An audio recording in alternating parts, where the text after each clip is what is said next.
The following documentary presents new developments in neuroscience and a solution to the many current unsolved problems in physics. While it keeps clear of metaphysical correlations and is solely focused on scientifically verifiable data, it also has philosophical repercussions pertaining to life, death, and the origin of the universe. Due to its many layers and density in presentation, it may require multiple viewings to fully comprehend its implications, even though considerable effort has been made to simplify the complex scientific concepts that are discussed. Furthermore, I would like to thank the author for allowing me to follow and report on his work, as he wanted to remain dedicated to his research and avoid becoming involved in its media coverage.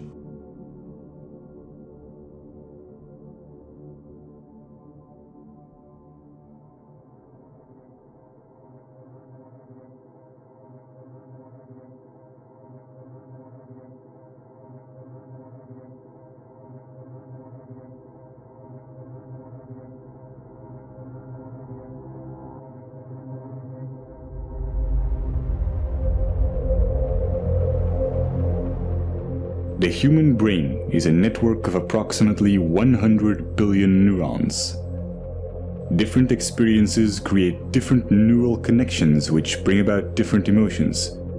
And depending on which neurons get stimulated, certain connections become stronger and more efficient, while others may become weaker.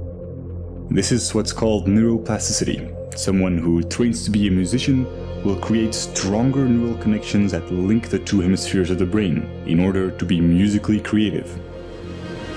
Virtually any sort of talent or skill can be created through training.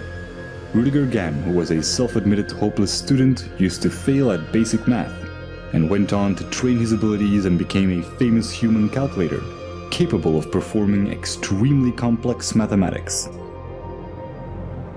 Rationality and emotional resilience work the same way. These are neural connections that can be strengthened. Whatever you are doing at any time, you are physically modifying your brain to become better at it. Since this is such a foundational mechanism of the brain, being self-aware can greatly enrich our life experience.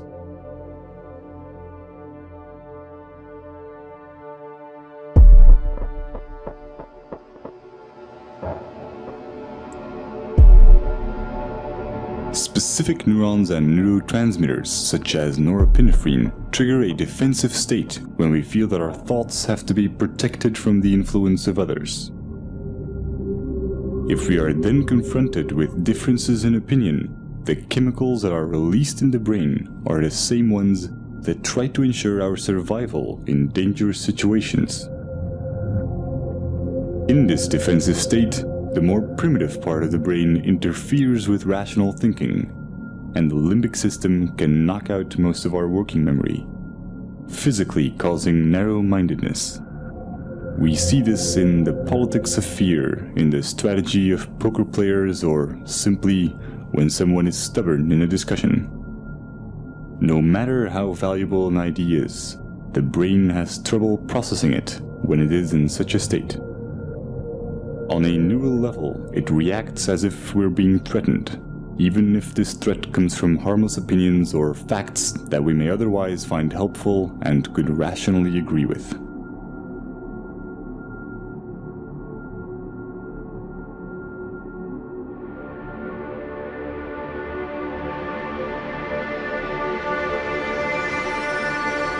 But when we express ourselves and our views are appreciated, these defense chemicals decrease in the brain, and dopamine neurotransmission activates the reward neurons, making us feel empowered and increasing our self-esteem. Our beliefs have a profound impact on our body chemistry. This is why placebos can be so effective. Self-esteem or self-belief is closely linked to the neurotransmitter serotonin. When the lack of it takes on severe proportions, it often leads to depression, self-destructive behavior, or even suicide. Social validation increases the levels of dopamine and serotonin in the brain, and allows us to let go of emotional fixations and become self-aware more easily.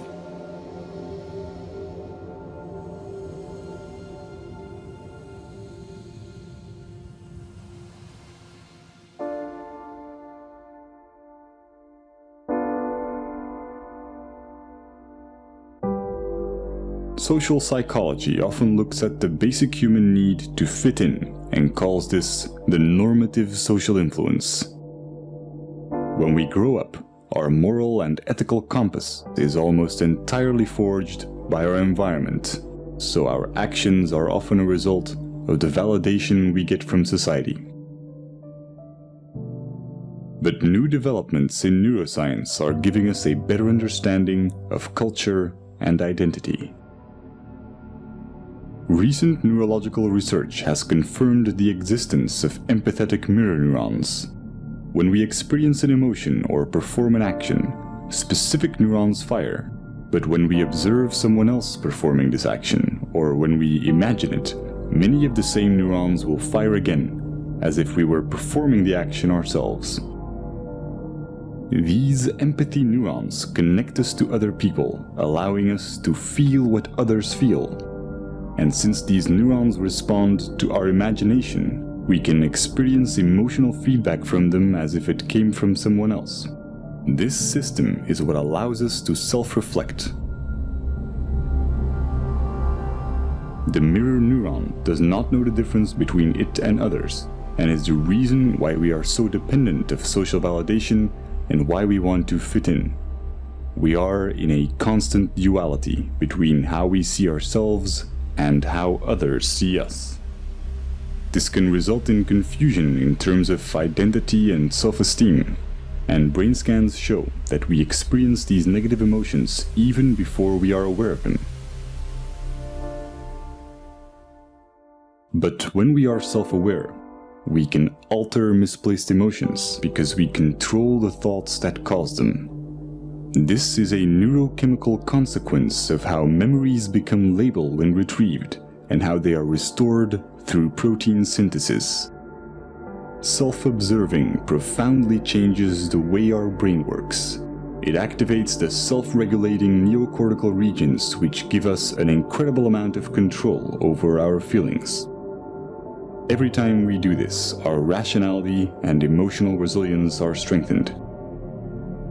When we are not being self-aware, most of our thoughts and actions are impulsive. And the idea that we are randomly reacting and not making conscious choices is instinctively frustrating. The brain resolves this by creating explanations for our behavior and physically rewriting it into our memories through memory reconsolidation, making us believe that we were in control of our actions. This is also called backward rationalization, and it can leave most of our negative emotions unresolved and ready to be triggered at any time. They become a constant fuel to our confusion, as our brain will keep trying to justify why we behaved irrationally.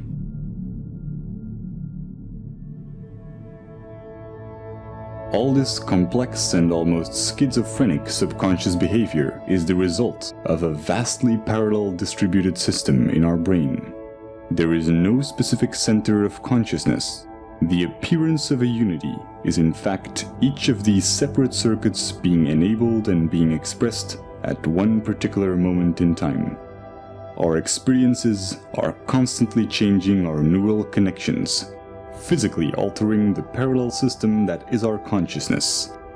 Direct modifications to this can have surreal consequences that bring into question what and where consciousness really is.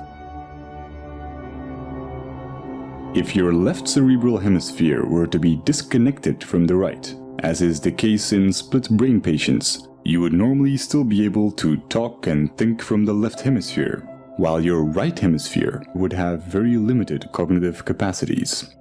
Your left brain will not miss the right part, even though this profoundly changes your perception. One consequence of this is that you can no longer describe the right half of someone's face, but you will never mention it. You will never see it as a problem or even realize that something has changed. since this affects more than just your perception of the real world and also applies to your mental images. It is not just a sensory problem, but a fundamental change in your consciousness.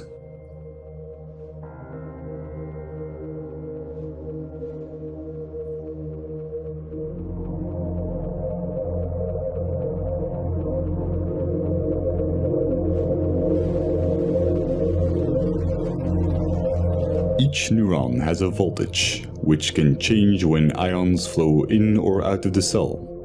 Once a neuron's voltage has reached a certain level, it will fire an electrical signal to other cells, which will repeat the process. When many neurons fire at the same time, we can measure these changes in the form of a wave. Brainwaves underpin almost everything going on in our minds, including memory, attention, and even intelligence. As they oscillate at different frequencies, they get classified in bands such as alpha, theta, and gamma. Each are associated with different tasks. Brainwaves allow brain cells to tune into the frequency corresponding to their particular task while ignoring irrelevant signals, similar to how a radio homes in on different waves to pick up radio stations. The transfer of information between neurons becomes optimal when their activity is synchronized. This is the same reason why we experience cognitive dissonance, the frustration caused by simultaneously holding two contradictory ideas. Will is merely the drive to reduce dissonance between each of our active neural circuits. Evolution can be seen as the same process where nature tries to adapt or resonate with its environment. By doing so, it evolved to a point where it became self-aware and began to ponder its own existence. When a person faces the paradox of wanting purpose while thinking that human existence is meaningless, cognitive dissonance occurs. Throughout history, this has led many to reach for spiritual and religious guidance, challenging science as it failed to give answers to existential questions, such as why or what am I?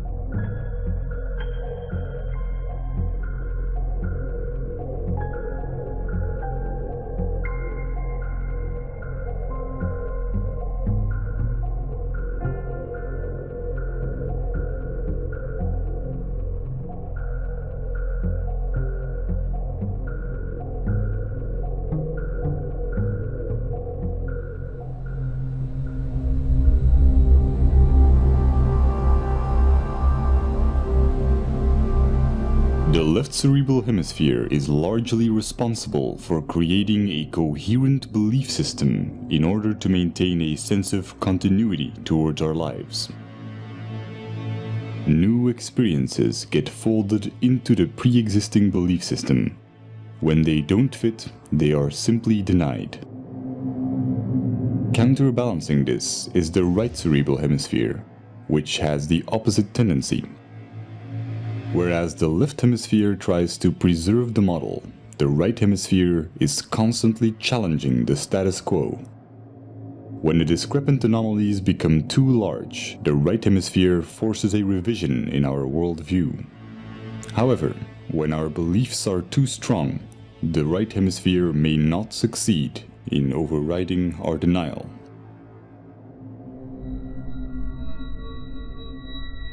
This can create a profound confusion when mirroring others.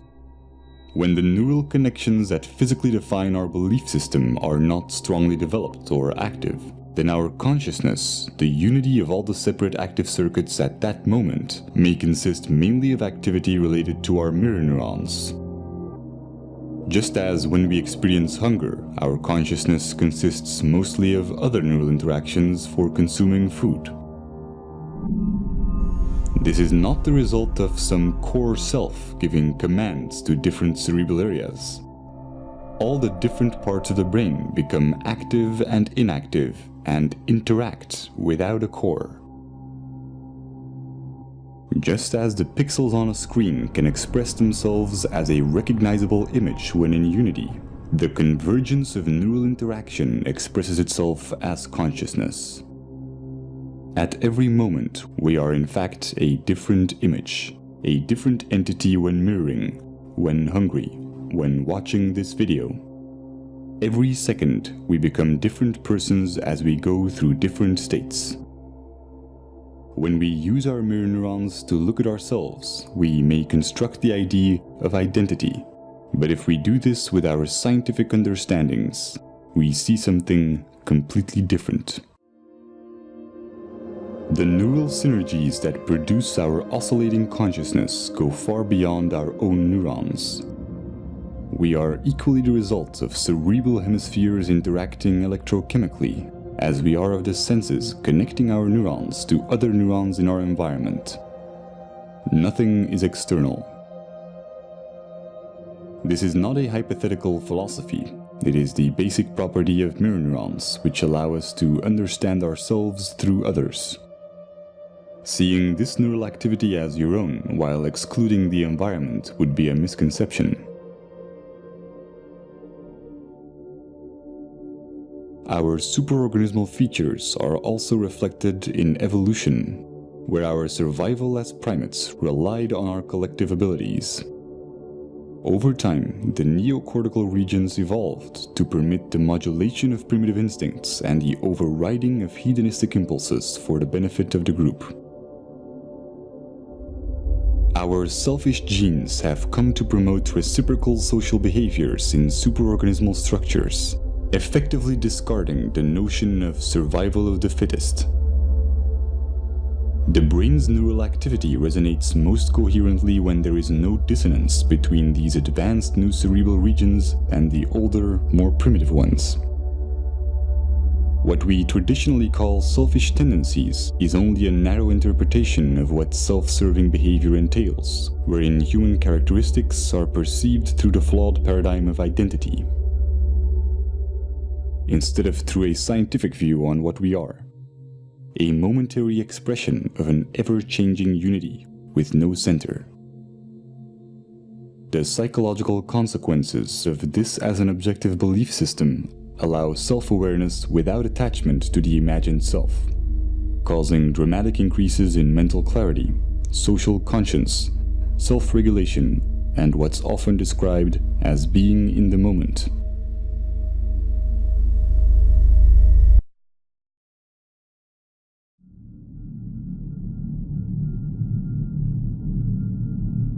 The common cultural belief has mostly been that we need a narrative, a diachronic view on our life to establish moral values. But with our current understandings of the empathic and social nature of the brain, we now know that a purely scientific view with no attachment to our identity or story yields a far more accurate, meaningful, and ethical paradigm than our anecdotal values. This is logical since our traditional tendency to define ourselves as imaginary individualistic constants neurally wires and designs the brain towards dysfunctional cognitive processes, such as compulsive labeling and the psychological need to impose expectations.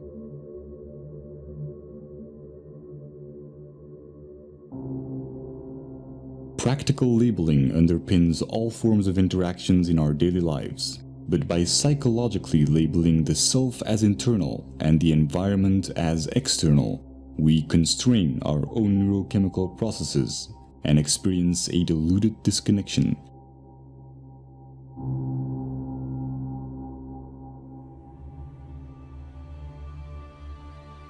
Growth and its evolutionary side effects, such as happiness and fulfillment, are stimulated when we are not being labeled in our interactions. We may have many different views and disagree with one another in practical terms, but interactions that nevertheless accept us for who we are without judgment are neuropsychological catalysts that wire the human brain to acknowledge others and accept rationally verified belief systems without dissonance.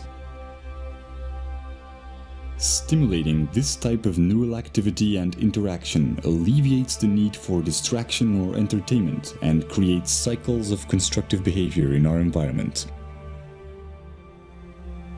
Sociologists have established that phenomena such as obesity and smoking, emotions and ideas spread and ripple through society in much the same way that electric signals of neurons are transferred when their activity is synchronized.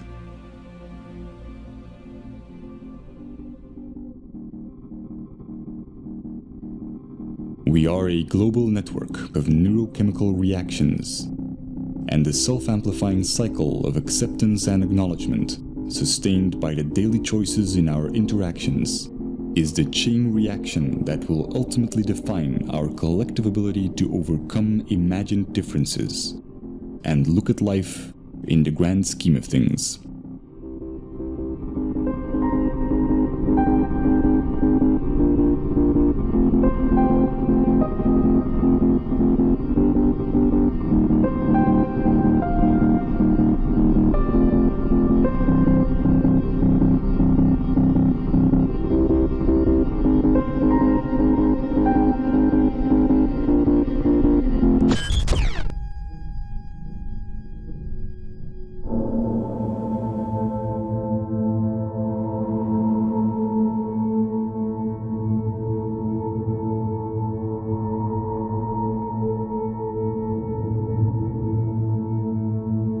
Throughout Turin's ongoing research, I've made a simplified but comprehensive overview of his current findings. This is my interpretation of the first few months of his work on unifying quantum physics and relativity. While it may at times be difficult to follow due to the subject matter's complexity, it also has some philosophical implications which are addressed in the epilogue. Over the past century, many groundbreaking discoveries have led to scientific paradigm shifts in our understanding of the world. Einstein's theory of relativity revealed how time and space are the same fabric, while Niels Bohr's research helped us understand the building blocks of matter through quantum physics, a realm that only exists as an abstract physical description. Afterwards, Louis de Broglie discovered that all matter, and not just photons or electrons, has a quantized wave-particle duality. These breakthroughs have led to new schools of thought about the nature of reality and have inspired popular metaphysical and pseudoscientific theories, such as the human mind being able to command the universe through positive thinking. However attractive, these theories have no verifiable evidence and can slow down scientific progress.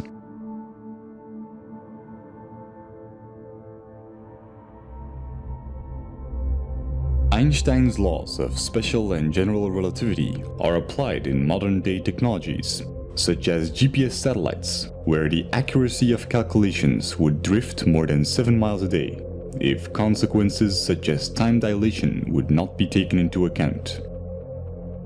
Time dilation is best illustrated by how moving clocks run slower. Other implications of relativity are length contraction, meaning that objects in motion decrease in length, and the relativity of simultaneity. It is impossible to say in an absolute sense whether two events occur at the same time when they are separated in space. Nothing can travel faster than the speed of light. This means that if a bar of 10 light seconds long would be pushed forward, it would take 10 seconds before the action can take place on the other side. Without this time interval of 10 seconds, the bar does not exist in its entirety. This is not due to our limitations as observers, but due to an inherent consequence of relativity, where time and space are interconnected and cannot exist without each other.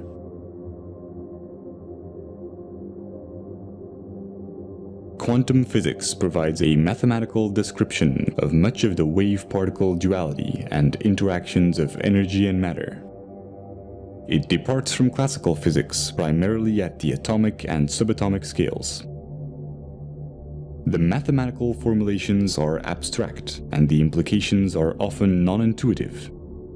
A quantum is the minimum unit of any physical entity involved in an interaction. The elementary particles are the basic building blocks of the universe.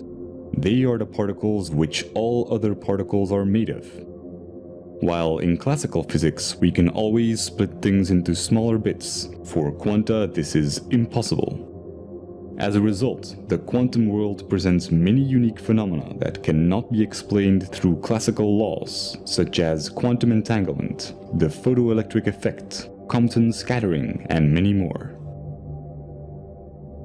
There are many exotic interpretations of our quantized world.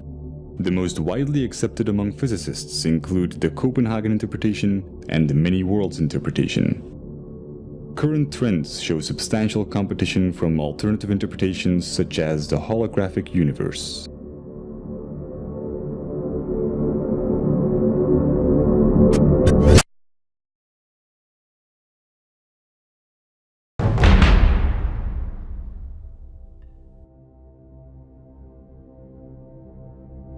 While both quantum physics and Einstein's laws of relativity are essential to our scientific understandings of the universe, there are many unsolved scientific problems, and thus far no unifying theory.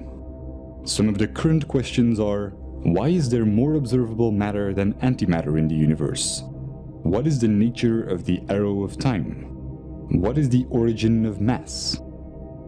One of the most important keys to finding the answer to these problems are de Broglie's equations, for which he was awarded the Nobel Prize in Physics. This formula shows how all matter has a wave-particle duality, meaning that there are moments in which it behaves as a wave, and others where it behaves as a particle. The formula combines Einstein's famous E is mc² equation with the quantized nature of energy. Experimental evidence includes the interference pattern of C60 fullerene molecules in a double-slit experiment. The fact that our consciousness itself seems to be made up out of quantized particles has been the subject of many mystical theories. And while the relation between quantum mechanics and consciousness is unlikely to be as magical as recent esoteric movies and literature claim, there is nevertheless a profound implication.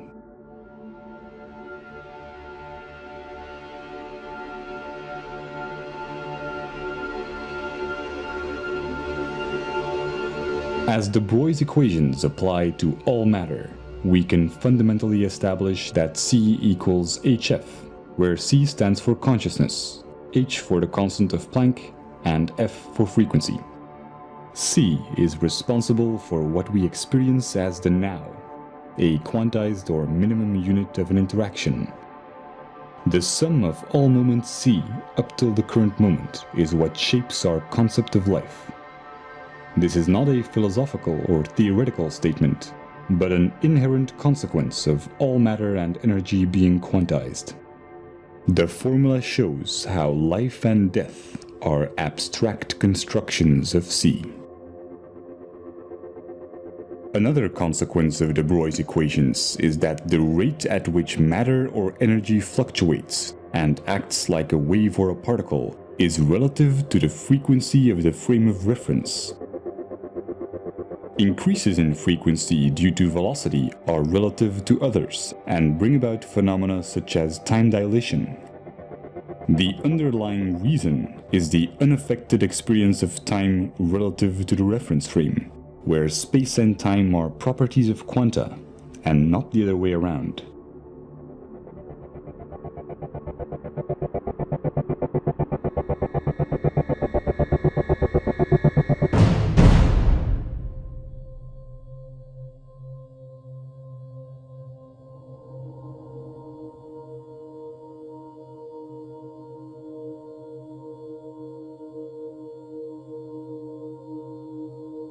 Antiparticles are created everywhere in the universe where high-energy particle collisions take place. This process is artificially simulated in particle accelerators. When matter is created, antimatter is created simultaneously.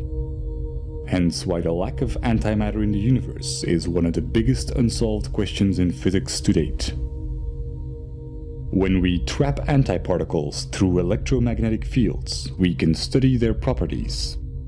The quantum state of particles and antiparticles can be interchanged by applying the charge conjugation, parity, and time reversal operators. To clarify, if a physicist whose body was made of antimatter would do experiments in a laboratory also made of antimatter, using chemicals and substances of antiparticles, he would find almost exactly the same results as his matter counterpart. But when they would merge, immense energy would be released proportional to their mass. Very recently, Fermilab discovered how quanta such as mesons are switching 3 trillion times per second from matter to antimatter. When we study the universe from a quantized frame of reference C, we have to take into account all experimental evidence that applies to quanta. This includes how matter and antimatter are created simultaneously in particle accelerators, and how mesons switch back and forth between one and the other. This has significant consequences when applied to C. From a quantum perspective, every instance of C has an anti-C. This explains the missing symmetry or antimatter in the universe and is closely related to the arbitrary choice of emitter and absorber in the Wheeler-Feynman time-symmetric theory. The unperturbed time t in the uncertainty principle is the required time or cycle for quanta to exist. Similar as observed in mesons, our personal experience of time or interval of the current moment reaches its threshold when C is cancelled out by its anti-C. C's interpretation of this single self-annihilating moment is framed within an abstract arrow of time. If we then want to define interaction and look at the basic properties of the wave-particle duality of quanta, all interactions would consist of interference and resonance. But since this isn't enough to explain the fundamental forces, we are required to use different models. This includes the standard model, which mediates the dynamics of the known subatomic particles through force carriers, and Einstein's general relativity, which describes macroscopic phenomena such as the orbits of planets, which follow a curvature or ellipse in space and a helix in space-time. But Einstein's model of space-time doesn't hold up on quantum levels, and the standard model needs additional force carriers to explain the origin of mass. Without success, a unification of both models or theory of everything has been subject of much research.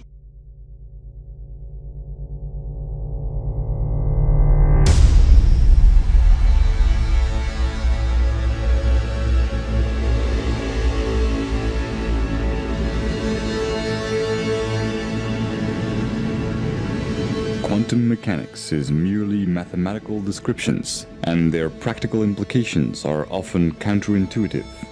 Classical concepts such as length, time, mass, and energy can also be approached with similar descriptions. By building on de Broglie's equations, we can substitute these concepts with abstract vectors. This is a probability-oriented approach towards the basic and already existing concepts in physics that allows us to unify quantum mechanics with Einstein's relativity. De Broglie's equations show how all reference frames are quantized, including all matter and all energy. Particle accelerators have demonstrated that matter and antimatter are always created simultaneously. The paradox of how reality can emerge from abstract building blocks that annihilate each other can be explained by using these quanta as the frame of reference. In a simplified analogy, we need to look at things through the eyes of a photon. The reference frame is always a quantum and defines how space-time is quantized. When it increases or decreases, space-time increases or decreases as well. This is reflected in quantum mechanics as the mathematical description of the probability amplitude of the wave function, or in Einstein's relativity as time dilation and length contraction. For a quantized frame of reference, mass and energy can only be defined as abstract probabilities. Or if we want to be more concrete and establish a mathematical framework, as vectors which can only exist when we assume an arrow of time. They can be derived as resonance and interference with the reference frame, which defines the minimum unit or space-time constant c, equivalent to the constant of Planck in quantum mechanics. Experiments show how conversion of matter into energy through its antimatter brings about gamma rays with exact opposite momentum. What seems to be a conversion is the ratio between opposite vectors interpreted as distance and time, matter and antimatter, mass and energy, or interference and resonance within the abstract arrow of time of c. The sum of opposite vectors is always zero. This is the reason for the symmetry or conservation laws in physics, or why at the speed of c, time and space are zero due to length contraction and time dilation. A consequence is the Heisenberg uncertainty principle, which states that certain pairs of physical properties, such as position and momentum, cannot be known simultaneously to high precision. In a sense, a single particle is its own field. This does not explain our sense of continuity, where c cancels itself out within its own required interval. But when these vectors are exponentially amplified or accelerated relative to and within the abstract arrow of time, the underlying mathematical algorithms, also describing the fundamental forces, can bring about a consistent reality and have abstract building blocks.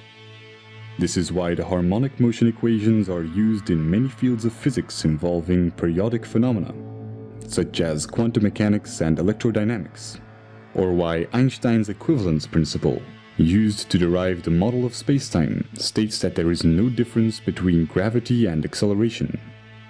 Because gravity is only a force when interpreted relative to an oscillating frame of reference.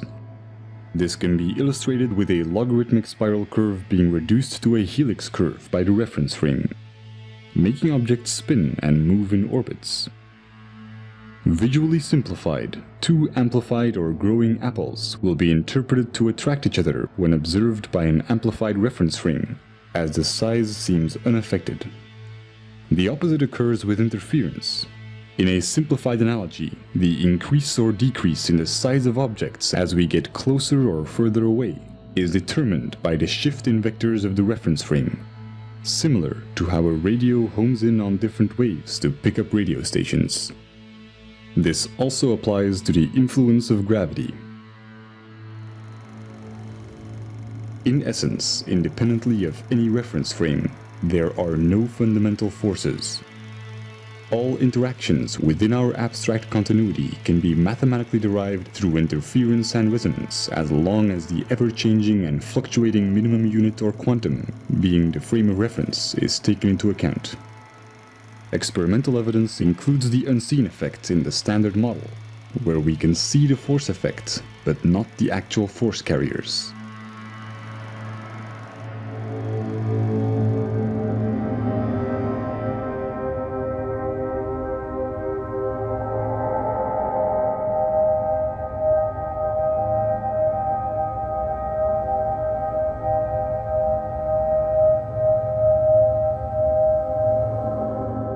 The consistent continuity of reality does not require quanta to have any specific sequence in time. A quantum is not subject to any notion of space or time and can occupy all of its possible quantum states simultaneously.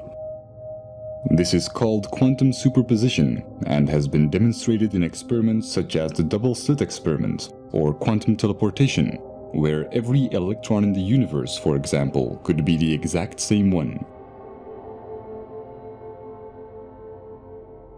The only requirement for an abstract arrow of time and consistent continuity or reality is the algorithm describing the pattern or abstract sequence of vectors.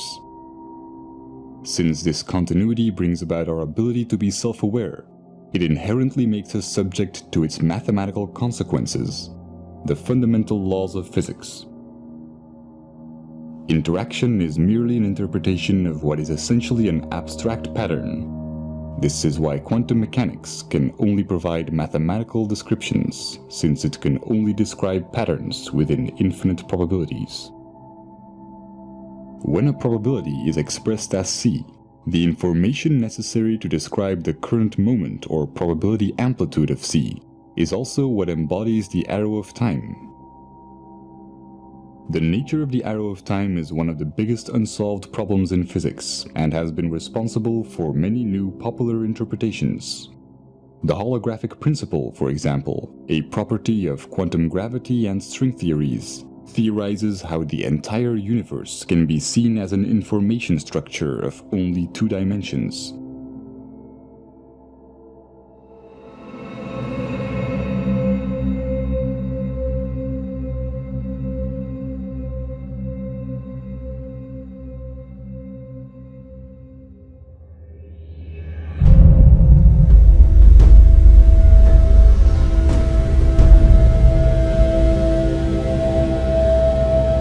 Traditionally associate the notion of an arrow of time with the sequence of events that we experience through the arrangement of short-term and long-term memories.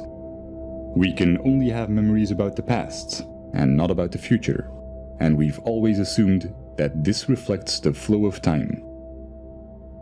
Scientists only began to question this logic when discoveries in quantum mechanics demonstrated that some phenomena are not bound by our notion of time, and that our concept of it is nothing more than our perception of the change in observable values. This is also reflected in time dilation and length contraction, which are part of the reason why Einstein established that time and space are the same fabric. In an absolute sense, the notion of time does not differ from the notion of distance. Seconds are equal to light seconds but cancel each other out. To clarify, with distance and time being each other's opposites, the passing of time can be interpreted as the distance that the hands of a clock travel as they move in a direction that is opposite to time. As they move forward in distance, they effectively travel backwards in what we would call time. This is also why any single separate minimum unit of experience is always instantly annihilated within a timeless now. This understanding sets the record straight between wave function collapse and quantum decoherence. Concepts such as life and death are mere intellectual constructs, and any speculative spiritual ideas of an afterlife that takes place in a realm where the rigid mathematical underpinnings of this reality come to an end are equally fabricated. An important cosmological consequence is that the Big Bang theory, where the universe is traced back to one point by looking at the past, is a misconception. The traditional assumption of space-time, where space is 3-dimensional and time plays the role of a 4th dimension, is inaccurate. If we would want to study the origin of the universe, we would actually have to look forward, since C's time vector direction is opposite to the arrow of distance, from which we perceive an expanding universe. Although this temporal mapping of the universe will only yield abstract concepts with no relation to its quantum underpinnings. Experimental evidence includes the accelerating expanding universe, following what is known to be an inverse or time-reversed black hole metric, as well as the many problems related to the Big Bang theory, such as the horizon problem.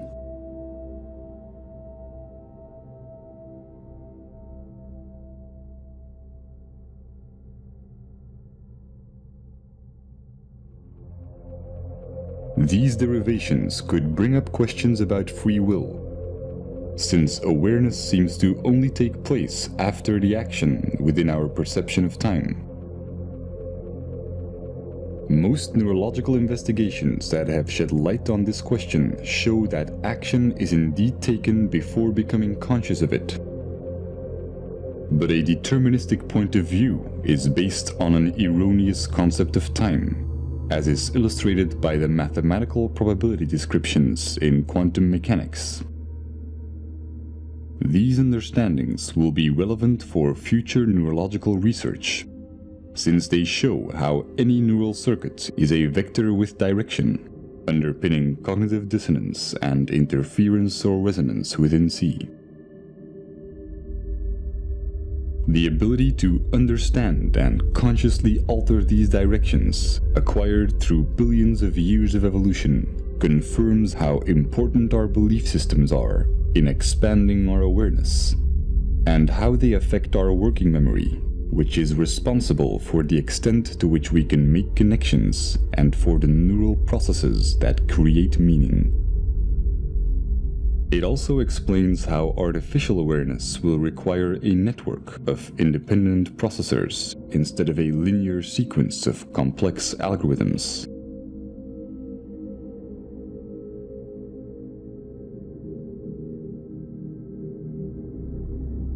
Athene's grand unification is one solution that unifies quantum physics and Einstein's theory of relativity.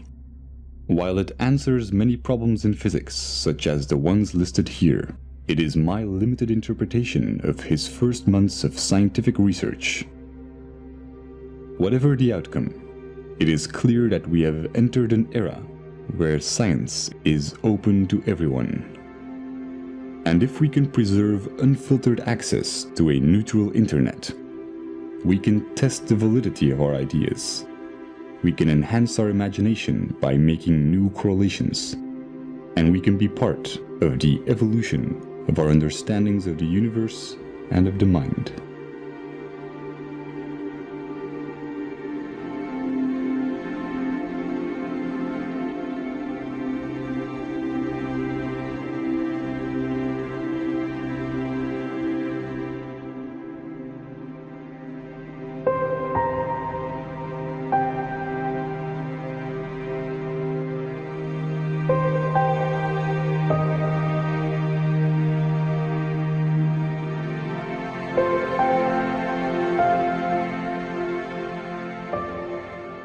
In quantum mechanics, we have learned to approach reality differently and see everything as probabilities instead of certainties. In a mathematical sense, anything is possible. As well as in science as in our daily lives, the extent to which we can calculate or figure out probabilities is determined by our intellectual capability to recognize patterns. The less biased we are, the clearer we can identify these patterns and base our actions on reasonable probabilities. Since it's in the very nature of our brain's left hemisphere to deny ideas that do not fit into our current paradigm, the more attached we are to a belief system, the less able we are to make conscious choices for ourselves. But by observing this process, we expand our awareness and enhance our free will.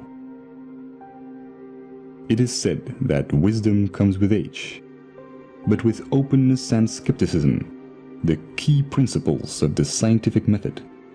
We don't need decades of trial and error to sort out which of our convictions may be improbable. The question is not whether our beliefs are right or wrong, but whether or not being emotionally attached to them is more or less likely going to benefit us. There is no such thing as a free choice while being emotionally attached to a belief system. The moment we are self-aware enough to realize this, we can truly work together to figure out the real odds of what will benefit us the most.